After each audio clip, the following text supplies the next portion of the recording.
Rosa sabia que o tempo não estava a seu favor. Desde que os primeiros sinais começaram a aparecer, pequenos lapsos de memória e momentos de fraqueza que antes não faziam parte de sua rotina, a matriarca dos Boais decidiu que não esperaria o destino agir por ela.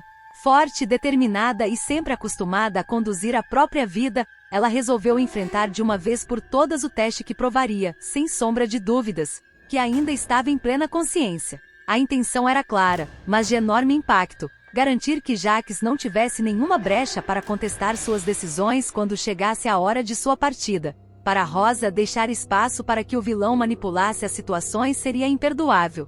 Por isso não havia mais tempo a perder. A noite anterior, fora de reflexões profundas, sentada diante de um retrato antigo de Abel, o marido que tanto amara, Rosa recordava os momentos que viveram juntos, as conquistas que dividiram, e os valores que ele sempre defendeu. "Você me ensinou a nunca baixar a cabeça para ninguém", murmurou para a fotografia. "E é isso que eu vou fazer até o fim." O retrato parecia lhe devolver forças, como se a presença de Abel ainda pairasse pela casa, lembrando-a da importância de resistir. Samuel, o neto querido, carregava no olhar a bondade herdada do avô. Diferente de Jacques, que representava a sombra e a ambição sem limites, Samuel era a esperança de um futuro digno. Naquela madrugada silenciosa, Rosa elaborou sua decisão final. Faria o documento que nomearia Samuel como seu curador. Não deixaria nada nas mãos do acaso. Vivian, sua aliada de confiança, ajudaria com os trâmites legais. Felipa, sempre dedicada, a acompanharia para dar força. Elas seriam testemunhas de que tudo seria feito de maneira clara, sem margem para questionamentos. A manhã chegou carregada de tensão.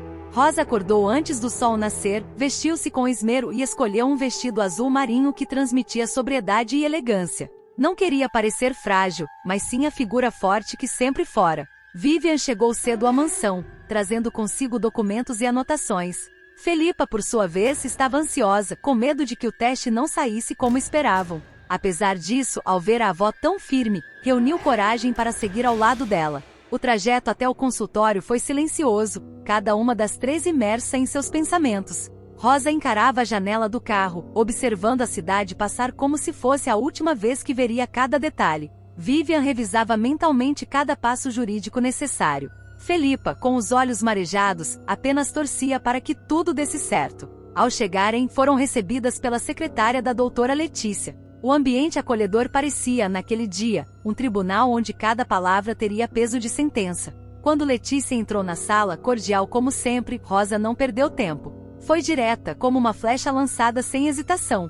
"Doutora, eu preciso fazer um documento deixando meu neto Samuel como meu curador." A médica, surpresa com a objetividade, ergueu as sobrancelhas e confirmou: "Ah, entendi. Você quer registrar diretrizes antecipadas, é isso?" Rosa assentiu, o olhar firme deixando claro que não havia dúvidas. Vivian interveio para reforçar a seriedade do momento. "Nós gostaríamos que a senhora avaliasse a Rosa cognitivamente.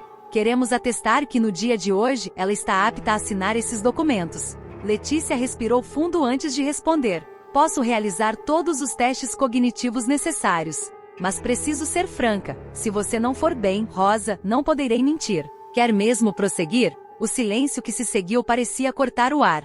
Felipa e Vivian trocaram olhares tensos, mas Rosa não hesitou. "Eu estou bem e quero fazer hoje. Não posso esperar mais. Cada minuto é precioso." Sua voz firme atravessou a sala como uma sentença definitiva. A médica começou os testes de forma simples. Pediu que Rosa repetisse uma sequência de palavras: casa, flor, sol. Rosa não apenas repetiu, como deu significado a cada termo. "Casa é onde construí minha família, flor é o que Abel sempre me oferecia, e sol é o que ilumina o futuro de Samuel." A resposta emocionou as três mulheres presentes. Em seguida, Letícia solicitou que Rosa desenhasse um relógio marcando 11h10. Com firmeza, ela fez o desenho com precisão, arrancando um sorriso de alívio de Felipa.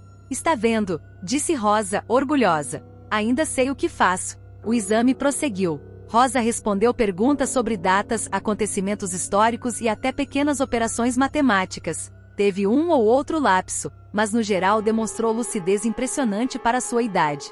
Então veio a pergunta mais significativa: "Rosa, você sabe por que está aqui hoje?" Sem titubear, ela respondeu: "Porque quero deixar claro que Samuel será meu curador. Quero garantir que o que construí não caia nas mãos erradas." A atmosfera ficou carregada de emoção. Vivian, apesar de acostumada com disputas judiciais, enxugou discretamente uma lágrima. Felipa apertou a mão da avó, sentindo que estava diante de uma verdadeira lição de vida. O silêncio foi quebrado quando Letícia concluiu os exames. Rosa, você está apta. Sua memória está preservada dentro do esperado. Pode assinar os documentos sem problemas. O alívio tomou conta da sala.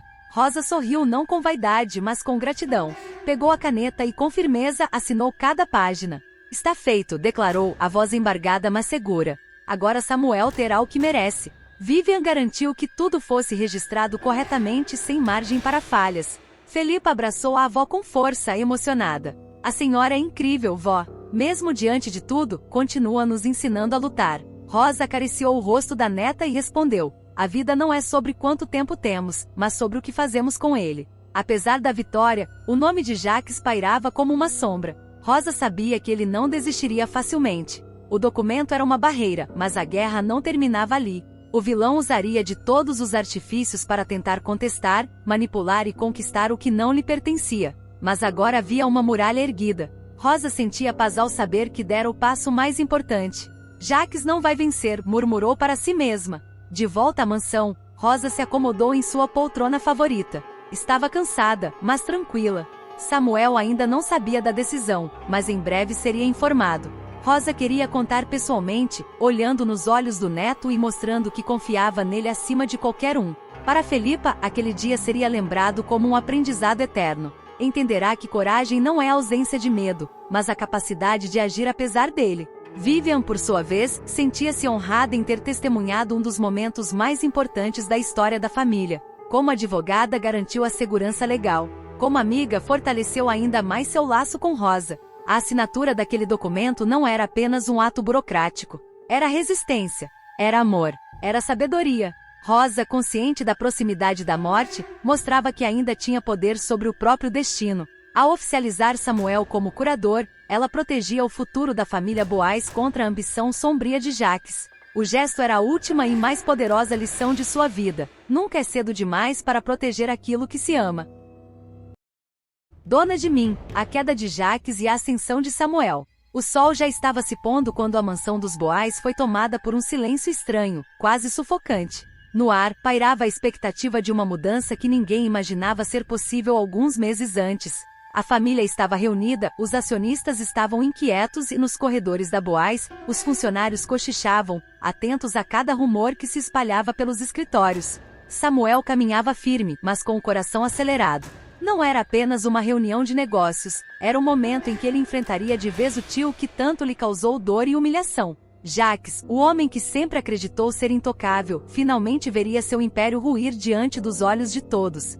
Antes de a reunião começar, Rosa chamou Samuel em particular. A matriarca estava abatida pela doença que avançava, mas sua voz carregava firmeza. E meu filho, hoje é o dia de mostrar que o bem ainda pode vencer dentro desta família. Você tem que acreditar em si. A Boais precisa de alguém que cuide dela, não que a destrua. Samuel segurou as mãos da avó com carinho. Eu não vou decepcionar a senhora, vó. Eu sei o quanto o Jacques já te feriu e sei que essa empresa não pode continuar nas mãos dele. Eu vou lutar até o fim. Enquanto isso, Jacques se trancava em sua sala da presidência. Caminhava de um lado para o outro, tentando controlar a raiva que o consumia. A notícia de que Rosa transferira metade das ações para Sofia e ainda nomeara Samuel como curador de seu patrimônio foi um golpe devastador. Ele sentia que estava sendo empurrado para fora da própria vida, expulso do trono que sempre acreditou ser dele por direito. Isso não vai ficar assim, murmurava ele diante do espelho, encarando sua própria imagem com olhos de fera.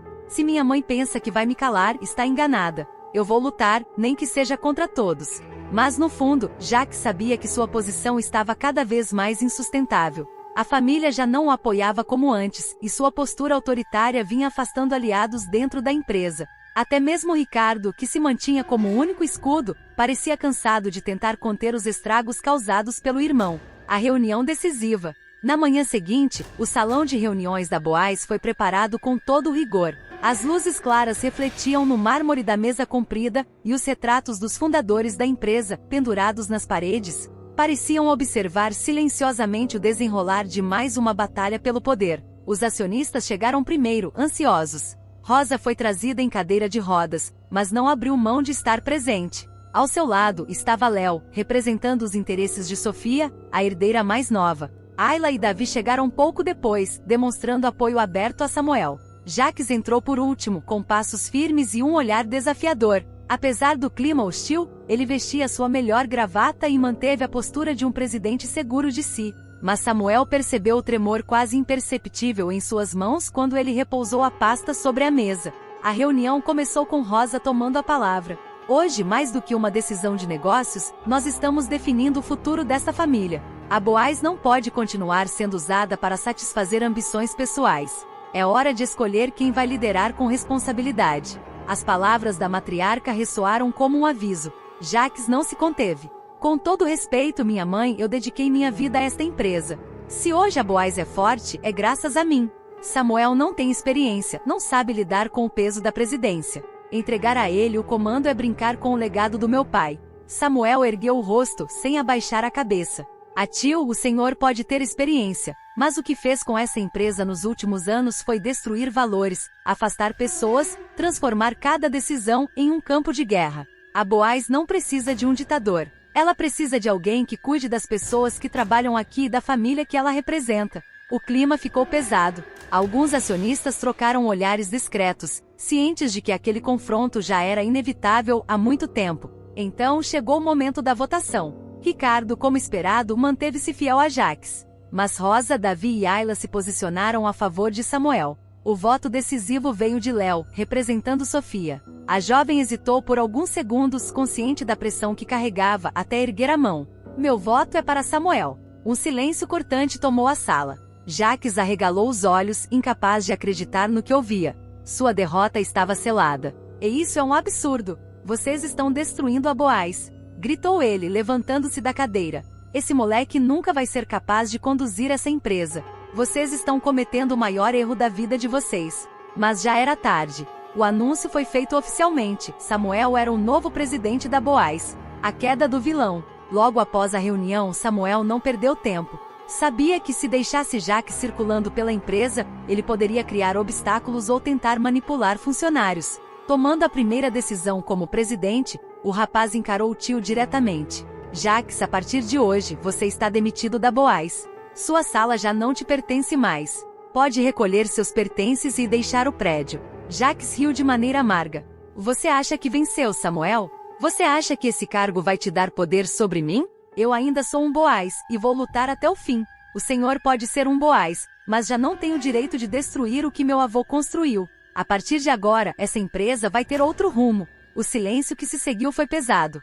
Os funcionários que observavam de longe não conseguiam esconder o espanto. Ver Jacques, o homem que sempre comandará a empresa com punho de ferro, sendo expulso diante de todos, era um momento histórico. Jacques voltou para a sala da presidência, trancou a porta e começou a empacotar seus pertences. Cada objeto que colocava na caixa parecia pesar toneladas. As fotos antigas, as canetas de luxo, os prêmios que recebia em nome da empresa, tudo agora era apenas lembrança de um poder que lhe escapava pelas mãos. Quando finalmente saiu da sala, com as caixas nos braços, Jacques atravessou o corredor sob olhares curiosos. Alguns funcionários desviaram o olhar, outros não esconderam um certo alívio. Ele sentiu cada olhar como uma punhalada. No estacionamento, trancou-se dentro do carro e bateu as mãos contra o volante. Lágrimas de raiva escorreram de seus olhos. Eles vão se arrepender. Todos eles vão pagar caro por isso. Dona de mim, Samuel flagra Jacques e Felipa em momento íntimo e se revolta. Os próximos capítulos de Dona de mim vão ser daqueles de tirar o fôlego. O clima na mansão da família Boaz, que já anda carregado de segredos, mágoas e disputas de poder, promete explodir de vez. O motivo? Samuel vai viver um dos maiores choques da sua vida ao flagrar Felipa e Jacques em um momento íntimo. Mais do que um simples encontro, será um beijo apaixonado, cheio de entrega, que mostrará que a relação entre eles já ultrapassou qualquer limite. O flagrante acontece em uma tarde aparentemente comum. Felipa, tentando respirar um pouco da pressão que sofre dentro da própria casa, resolve caminhar pelos jardins da mansão. O espaço que sempre serviu de refúgio para ela, se transforma em palco de uma cena que mudará os rumos da família. Jacques, por sua vez, aproveita a oportunidade para se aproximar ainda mais. Ele já vinha insistindo em conquistar a confiança dela, ora com gestos grandiosos, ora com palavras calculadas. O vilão percebeu que a fragilidade de Felipa diante da sua luta contra a bipolaridade poderia abrir caminho para que ele entrasse de vez em seu coração. Desde o início dessa aproximação, Jacques não poupou esforços. Ele foi paciente, ofereceu apoio durante crises emocionais, acompanhou consultas médicas, orientou sobre medicações e, sobretudo, se colocou como alguém disposto a estar ao lado dela quando todos os outros pareciam apenas julgar. Felipa, acostumada a lidar com olhares de reprovação e cobranças, se deixou envolver por essa suposta compreensão. O ápice desse envolvimento acontece no jardim quando Jacques, num gesto calculado, se aproxima com delicadeza. Ele toca a mão dela, elogia sua força, e a envolve em palavras doces. Felipa, emocionada e vulnerável, acaba cedendo. O beijo, intenso e carregado de simbolismo, sela um novo estágio dessa relação. É nesse momento que Samuel surge, e o choque é imediato. A reação de Samuel. Samuel sente como se o chão tivesse desaparecido sob seus pés. O jovem não acredita no que vê sua ex-madrasta, alguém que sempre admirou, entregando-se ao vilão que tanto sofrimento já trouxe à família. O coração dispara, o sangue ferve, e a revolta toma conta. Sem conseguir conter a raiva, ele confronta Felipa ali mesmo. Como você pode fazer isso, Felipa? Dispara ele com os olhos marejados.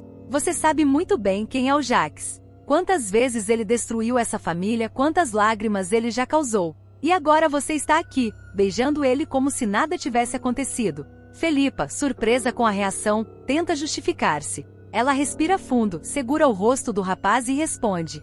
Samuel, eu sei que é difícil entender, mas as pessoas podem mudar. Eu acredito que o Jacques está tentando ser diferente, tentando ser alguém melhor. Você não vê o esforço que ele tem feito? Ele tem estado ao meu lado quando mais precisei, mas Samuel não aceita. Para ele, as palavras dela soam como uma ilusão perigosa, quase uma traição. O garoto balança a cabeça em negativa e dispara novamente. Não, Felipa, isso não é mudança, isso é manipulação. Você está caindo na armadilha dele e pior, está colocando todos nós em risco. O clima esquenta e Jacques, em vez de se retrair, encara Samuel com um sorriso cínico, como se estivesse satisfeito com a confusão causada. O desabafo com Léo. Incapaz de digerir o que aconteceu, Samuel procura Léo. O amigo se torna seu porto seguro naquele momento de dor e indignação. Numa conversa longa e carregada de emoção, Samuel desabafa. Eu vi Léo com meus próprios olhos. Ela estava nos braços dele, como se fosse a coisa mais natural do mundo. Não dá para acreditar que a Felipa, que sempre foi tão firme, está se deixando enganar desse jeito. Léo escuta em silêncio, tentando absorver o peso da revelação. Depois, coloca a mão no ombro do amigo e responde. Eu já desconfiava que o Jacques estava tramando alguma coisa. Esse cara não dá ponto sem nó. Felipa pode até achar que ele mudou, mas a gente sabe que não é assim. Ele só está aproveitando a fragilidade dela para se infiltrar ainda mais na família. A fala de Léo confirma os temores de Samuel. Ele se sente impotente, mas também convicto de que não pode deixar essa situação seguir adiante sem lutar. A estratégia de Jacques. Enquanto isso, Jacques segue firme em sua estratégia. Ele não está apaixonado de verdade. O que move suas ações é o desejo de poder, controle e principalmente vingança. A cada gesto, a cada palavra doce, ele alimenta em Felipa a ideia de que é um homem regenerado. Para reforçar essa imagem, prepara surpresas calculadas. Uma delas é no teatro. Jacques cola posteres antigos de peças estreladas por Felipa, relembrando a trajetória da atriz. O gesto emociona a jovem, que sente como se alguém finalmente reconhecesse sua história, sua luta e seu talento. Esse tipo de atitude mexe com suas emoções, abrindo espaço para que ela acredite em um futuro ao lado dele. Mas Samuel, cada vez mais desconfiado, observa de longe e percebe que tudo não passa de uma grande encenação. Rosa e o segredo da Boaz. Enquanto o romance de Felipa e Jacques ganha força, outro segredo explode nos corredores da mansão. Rosa, matriarca da família, esconde dos netos que doou metade da Boaz para Sofia. A decisão, tomada em silêncio, é guardada com zelo, mas ameaça vir à tona de forma avassaladora. Eles deixaram a menina desamparada, murmura Rosa para si mesma, em uma cena solitária. E eu não podia permitir que isso continuasse. Sofia merece ter um futuro, merece ter algo que a proteja. O suspense em torno dessa revelação promete abalar ainda mais os laços familiares. Quando os netos descobrirem, o choque será inevitável. O segundo flagrante, Ayla. Se o choque de Samuel já foi suficiente para incendiar os ânimos, uma nova bomba cai sobre a mansão. Em cenas previstas para o dia 8 de outubro, será a vez de Ayla se deparar com um romance proibido. Grávida e mais sensível do que nunca, ela entra na cozinha em busca de algo para comer e se depara com Felipa e Jacques trocando carícias. A cena a deixa boquiaberta. Ela leva a mão à barriga, como se instintivamente quisesse proteger o bebê daquela visão perturbadora. E meu Deus, vocês enlouqueceram? E questiona a voz embargada. Vocês sabem o que isso significa? A Rosa vai precisar saber de tudo. Não dá mais para esconder. O aviso de Ayla é claro. A verdade virá à tona, e a revelação promete mexer profundamente com a já conturbada dinâmica da família Boais. O peso das escolhas. Com Samuel revoltado, Léo desconfiado, Ayla chocada e Rosa prestes a revelar um segredo, Felipa se vê no centro de um turbilhão. Dividida entre a paixão e a razão, entre a ilusão de que Jacques pode ter mudado e os alertas insistentes da família, ela precisa decidir o rumo de sua vida. Jacques, por outro lado, segue com seu jogo perigoso, consciente de que cada passo é um risco, mas também uma chance de consolidar seu poder. Para ele, quanto mais a família Boais se despedaçar, melhor. E assim, os próximos capítulos de Dona de Mim prometem ser marcados por confrontos, revelações e escolhas que definirão não apenas o destino de Felipa, mas também o futuro de toda a família. Dona de Mim, Felipa decide se mudar para um bairro humilde e Jacques tenta impedi-la de sair. Não quero. Jacques barra a saída de Felipa da mansão e tenta prendê-la. A novela continua a surpreender com reviravoltas intensas, e um dos próximos capítulos promete mexer com os nervos do público. A relação conturbada entre Felipa e Jacques vai atingir um ponto crítico, revelando ainda mais do lado obscuro do vilão, que não aceita ver sua cunhada conquistar a independência. Tudo começa quando Felipa, cansada de conviver sob o mesmo teto que o homem que insiste em cruzar seus limites, toma uma decisão radical: sair da mansão da família e recomeçar sua vida em outro lugar. Depois de tantas humilhações e de ter suas vontades sufocadas, ela encontra coragem para dar um passo que para ela, significa muito mais do que apenas mudar de endereço. É um símbolo de libertação. Determinada, a artista pede ajuda a Davi para ser fiador de um pequeno imóvel em São Cristóvão. Ela não busca luxo, mas sim paz, e acredita que um bairro mais simples pode lhe devolver a tranquilidade que perdeu. O problema é que a papelada do imóvel envolve diretamente o nome da avó e também o de Jacques, o que complica a situação. Ao ouvir a explicação, Davi sugere que Felipa converse diretamente com o tio, acreditando que por se tratar de um assunto familiar, ele não dificultaria. Mas essa é justamente a armadilha. Jacques não só descobre os planos de Felipa como faz questão de interferir, mostrando sua verdadeira face. O jogo duplo de Jacques. Jacques, que vinha mantendo uma postura dúbia, ora de protetor, ora de perseguidor, não perde tempo em se infiltrar na conversa. Ele surge de forma inesperada, fingindo estar aberto ao diálogo. Fala manso, disfarça, dá a entender que está disposto a facilitar, mas basta um pequeno descuido para que suas intenções reais se revelem. No instante em que Davi se afasta para atender uma ligação, Jacques aproveita o silêncio para lançar sua armadilha emocional. Aproxima-se de Felipa e com aquele olhar carregado de posse, dispara: "Eu não quero, não consigo mais ficar longe de você." A frase, dita com falsa emoção, pesa no ar como uma ameaça disfarçada de confissão. Ele coloca as mãos sobre os ombros dela, tentando criar um clima íntimo forçado. Em seguida, lança a pergunta que deixa clara sua obsessão: "E se eu não deixasse você ir embora?" A reação de Felipa. Felipa, que já esperava resistência, se mostra firme. Apesar do medo que sente, encara o cunhado com coragem. Para ela, ceder significaria aceitar viver aprisionada, e essa não é mais uma opção. "Você não tem o direito de me impedir", responde com a voz firme. "Minha vida não depende da sua permissão." Jacques, no entanto, insiste. Ele tenta manipular, usa frases carregadas de chantagem emocional, dá a entender que o que houve entre eles no passado deveria uni-los. O vilão, cada vez mais obcecado, mistura desejo e controle, como se tivesse algum direito sobre as escolhas dela. Felipa não se deixa abalar. A cada frase venenosa dele, ela devolve com clareza e firmeza, demonstrando que não vai se deixar aprisionar.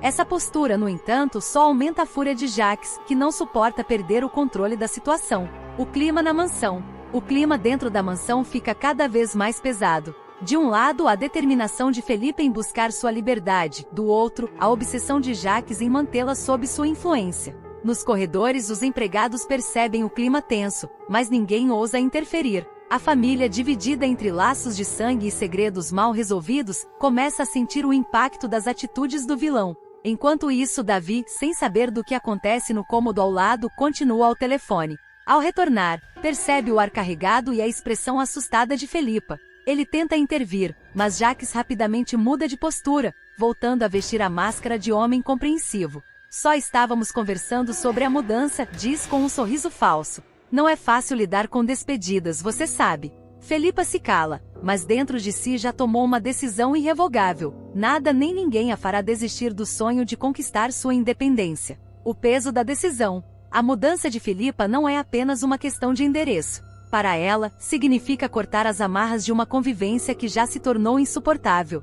É o grito de uma mulher que não aceita mais ser controlada. Ela sabe que não será fácil. Mudar para um bairro humilde, enfrentar os olhares de quem não entende sua escolha, começar de novo em uma casa simples, tudo isso traz insegurança. Mas para ela, não há comparação possível entre os desafios de uma vida modesta e a dor de viver sob opressão. A escalada de Jacques. Jacques, por sua vez, se vê cada vez mais acuado. Sua obsessão cresce e ele passa a arquitetar novas formas de impedir a partida da cunhada. Começa a controlar os passos dela, vigia suas conversas, espalha comentários para desmoralizá-la dentro da própria família. O público, ao assistir a esses capítulos, mergulha na tensão da trama. Até onde Jacques será capaz de ir para manter Felipa presa à mansão? E até onde Felipa conseguirá resistir antes de ser sufocada por tanta pressão? A mensagem por trás da trama. A cena traz consigo uma reflexão profunda sobre liberdade, abuso emocional e a importância de romper com ciclos de opressão.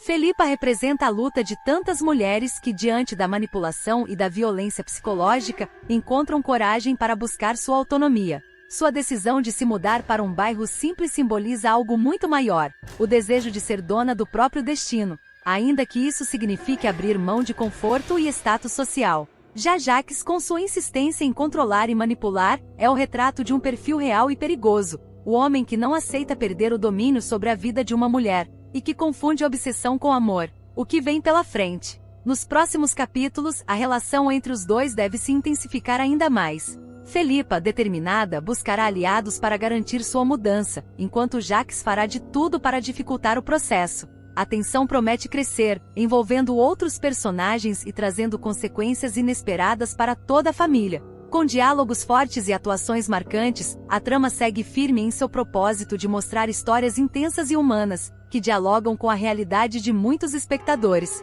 E o público, claro, vai ficar na expectativa. Conseguirá Felipa finalmente conquistar sua liberdade? Ou Jacques encontrará uma nova forma de mantê-la presa sob seu domínio? Reencontros inesperados e sentimentos à flor da pele. O público pode se preparar para uma sequência de cenas marcadas por emoção, intrigas e a luta constante entre passado e presente. Entre os destaques estão o retorno impactante de Bárbara ao Brasil, o conflito interno de Marlon diante de dois amores, a ousadia de Léo em trazer um novo projeto para Samuel, além de momentos tensos envolvendo Rosa e Jacques, que expõem velhas feridas nunca cicatrizadas. As cenas estão previstas para irem ao ar na próxima segunda-feira, 15 de setembro, prometendo prender os telespectadores diante da TV com tramas que misturam paixão, vingança e memórias dolorosas. Marlon dividido entre Cami e Bárbara. O episódio começará com Marlon pedindo uma conversa séria com Cami. O jovem, que vinha construindo um relacionamento promissor com a moça, decide ser honesto e admitir que precisa de tempo para refletir sobre o noivado. Cami, você sabe o quanto eu te respeito, mas acho que a gente precisa dar um passo atrás antes de dar dois para frente. O noivado eu quero adiar um pouco. Não é justo com você se eu tiver dúvidas dentro de mim, confessará ele com um olhar baixo. Cami, surpresa e abalada, tentará conter as lágrimas. Dúvidas, Marlon? A gente vinha planejando tudo, e agora você me fala isso? Ele segura as mãos dela, tentando explicar. Não é sobre você, é sobre mim. Eu tô confuso, preciso ser justo com a gente. Eu não quero te machucar, mas não posso fingir que tô pronto se ainda não tenho certeza. Pouco depois, o destino pregará uma peça ainda maior. Bárbara, ex de Marlon, reaparecerá repentinamente no Brasil. Determinada, ela fará questão de deixar claro que voltou para ficar. Voltei de vez, Marlon. O Brasil é meu lugar, e eu não vou mais embora. A minha vida é aqui, e eu quero reconstruir tudo que deixei para trás, dirá ela com firmeza. O impacto será imediato. Marlon, mesmo afirmando a Bárbara que já está envolvido com Cami, não conseguirá esconder a inquietação. Eu tenho uma vida com a Cami agora. Eu escolhi seguir em frente. Mas Bárbara, segura de si, sorrirá de canto. A vida é cheia de escolhas, Marlon. E às vezes a gente percebe que fez a errada. Eu não tô aqui só de passagem, não. Vim porque ainda existe muito entre nós dois. Esse embate emocional abrirá espaço para um triângulo amoroso cheio de tensão, onde o passado e o presente colidirão de maneira inevitável. Léo, Samuel e a nova coleção. Enquanto isso, em outro núcleo da trama, Léo decidirá colocar sua criatividade em prática. Com a ajuda de Yara, ele prepara uma apresentação especial para Samuel, apresentando a ideia de lançar uma coleção de roupas customizadas que promete mexer com o mercado da moda. Na reunião, Léo estará entusiasmado. Samuel, eu pensei em algo diferente, algo que vai marcar a identidade da nossa marca. Não é só roupa, é expressão. Eu quero que cada peça conte uma história, que o cliente sinta que está levando um pedaço único personalizado. Yara complementará. A ideia é ousada, mas tem muito potencial. Hoje em dia as pessoas não querem só consumir moda, elas querem se ver nela, se sentir representadas. Samuel ouvirá atento, um tanto desconfiado a princípio, mas não esconderá o interesse.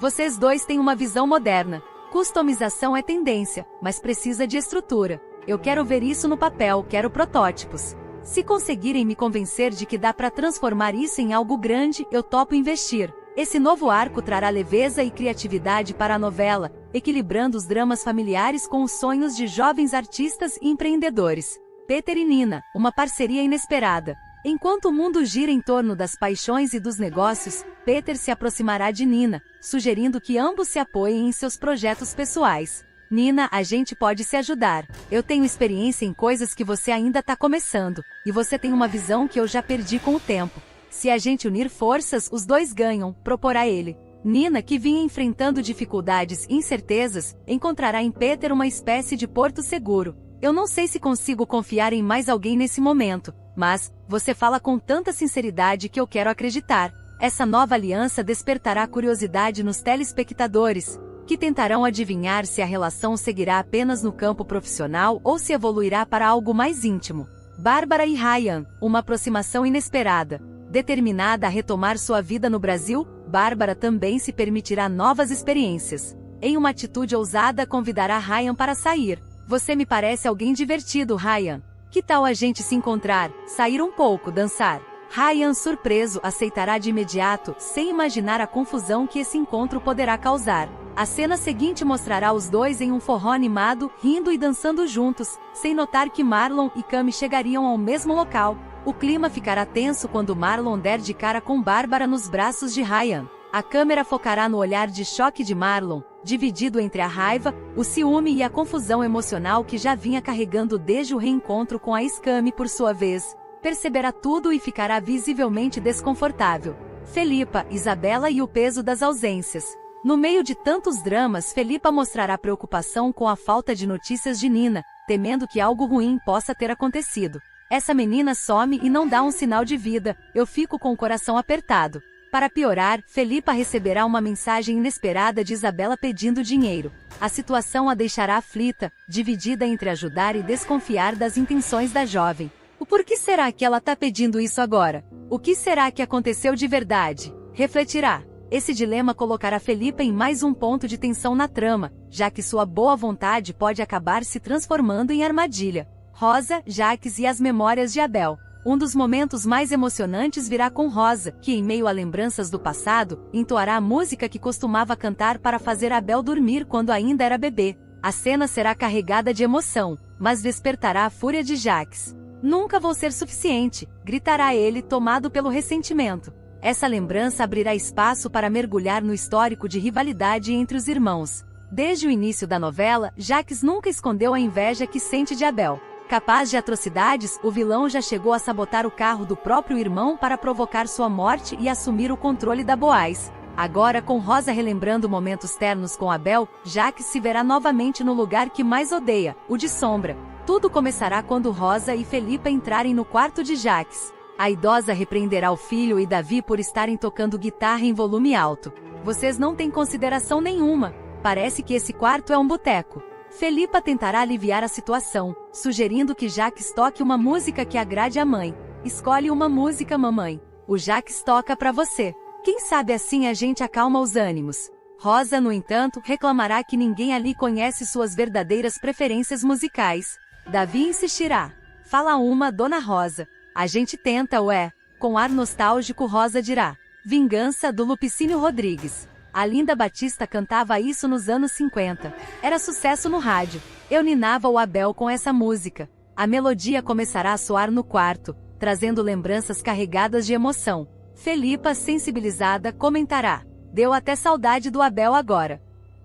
Nesse instante, Jacques perderá o controle. O porquê trazer Abel para essa noite, mãe? Ele já não tá mais aqui. Pra que ficar lembrando? Rosa, firme, responderá. Eu não trouxe Jacques. Ele está sempre aqui comigo. No meu coração, na minha memória. Você não entende isso? Jacques, tomado pela amargura, gritará. Claro que está. Ele sempre tá. E eu nunca vou ser suficiente, né? Nunca fui. Nem pra você, nem pra ninguém. Felipa tentará intervir, mas Rosa seguirá firme. Você sempre foi assim, meu filho. Quando parece que vamos nos entender, vem a rasteira. Você me parte o coração. A cena se encerrará com Rosa saindo chateada, deixando Jacques sozinho, tomado pela fúria e pela frustração de ser constantemente comparado ao irmão morto. Conclusão. Com esses acontecimentos, Dona de Mim se encaminha para capítulos cada vez mais densos, em que sentimentos antigos voltam à tona, novas relações se formam e a luta pelo reconhecimento e pelo amor se intensifica. O público verá personagens como Marlon, Bárbara, Cami e Raya envolvidos em um jogo de sentimentos confusos, Felipa dividida entre ajudar e desconfiar. E, acima de tudo, Rosa e Jacques protagonizando cenas que mostram como o passado continua vivo, mesmo quando se tenta enterrá-lo. A novela promete muitas lágrimas, surpresas e viradas, mostrando que no fim das contas, ninguém consegue ser dono de si mesmo sem enfrentar os fantasmas que carrega no coração. Tânia finalmente atingiu o limite. Aquela mulher contida que sempre engolia a dor se desfez. Agora, o que resta é uma sombra dela mesma, descontrolada, ferida e movida por uma fúria que ela sequer reconhece mais. E no centro dessa fúria está um nome que a atormenta como um pesadelo recorrente, Jacques. Por trás do sorriso cínico, do terno bem cortado e da fachada de homem íntegro, Jacques sempre escondeu um lado sombrio, e Tânia sabe disso. Aliás, ela viu com os próprios olhos a gravação onde ele sabota os freios do carro de Abel, colocando a vida do homem em risco apenas para encobrir seus próprios crimes. E o que ela faz com essa informação? Nada. Pelo menos, não de imediato. Chamada para depor sobre os crimes do ex-marido, Tânia se vê diante de um dilema moral. Ela poderia entregar Jacques ali mesmo, acabar com a carreira e a liberdade dele, dar um fim à hipocrisia. Mas algo dentro dela hesita. Talvez seja o resquício de amor, talvez o medo, ou até uma última tentativa de preservar o que já foi uma relação real. Seja como for, Tânia opta pelo silêncio, e paga caro por isso. Jacques, frio como gelo, não apenas despreza a tentativa de lealdade de Tânia, como a humilha publicamente. Ele devolve a aliança como quem joga fora um objeto sem valor, acelera o processo de divórcio e encerra de vez o casamento com uma frieza de cortar a alma. Para ele, ela não passa de um problema descartável. A rejeição atinge Tânia com força brutal. E é nesse momento, afundada na dor e no ódio, que ela deixa de ser a mulher submissa de antes. O amor vira desespero. O desespero vira raiva. E a raiva vira sede de vingança. É ali que nasce o plano. Tânia sabe que Jacques jamais deixaria aquele vídeo exposto. Inteligente e meticuloso como é, ele provavelmente guardou qualquer prova de seus crimes em locais seguros, longe dos olhos de qualquer um. Mas ela também sabe de outra coisa. Ricardo tem uma cópia. O advogado de confiança de Jacques, sempre bajulador, sempre servil, é seu cúmplice silencioso. Ele sabe demais. E mais importante, tem provas demais. Por isso, Tânia decide que ele será seu alvo. Ela espera a hora certa. Se mostra simpática, próxima, até amigável com Ricardo. Ele não desconfia de nada. E como desconfiaria? Para ele, Tânia ainda é a mesma mulher vulnerável e magoada, tentando se recompor depois de um divórcio traumático. Ela até o convida para um vinho à noite, fingindo que precisa de conselhos jurídicos. Ricardo, vaidoso e ingênuo, aceita sem hesitar.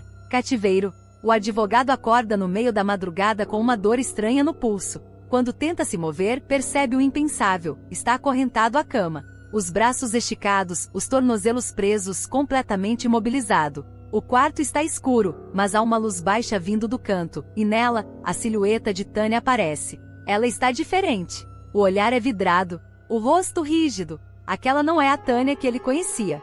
Tânia, o que está acontecendo? Ele pergunta, a voz trêmula. Ela se aproxima com calma, segura uma xícara de chá fumegante, e sorri de forma perturbadora. Você sabe exatamente o que está acontecendo, Ricardo. Cadê o vídeo? Que vídeo? O vídeo em que o Jacques aparece sabotando os freios do carro do Abel. Eu sei que você tem uma cópia. Ricardo